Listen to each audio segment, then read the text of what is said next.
semalam, semalam 3 hari bulan 9 pada jam lebih kurang 4 petang, semasa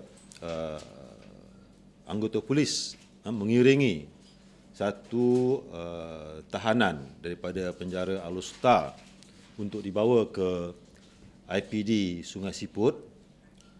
Semasa mereka berhenti di RNR Bukit Merah, Bukit Merah Semanggul, kerana tahanan tersebut mengadu untuk membuang air kecil.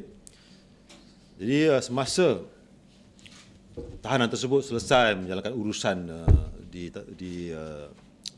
tandas tersebut, semasa berjalan keluar, tahanan tersebut telah menolak anggota yang mengiring dan seterusnya melarikan diri ke sebuah motosikal yang sedia menunggu dan terus melarikan diri.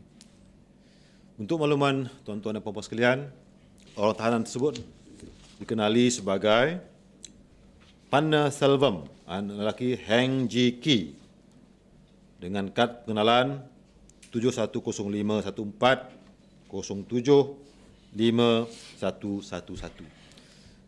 Gambar beliau disiarkan di media untuk membantu pihak polis mengesan dan juga menahan semula.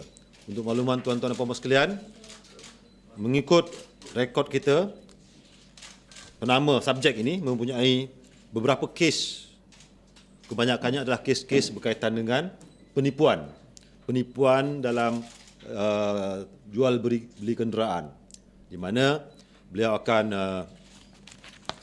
memperdaya pembeli-pembeli yang berpotensi dan seterusnya menghilangkan diri. Itulah MO yang dilakukan oleh subjek berkenaan.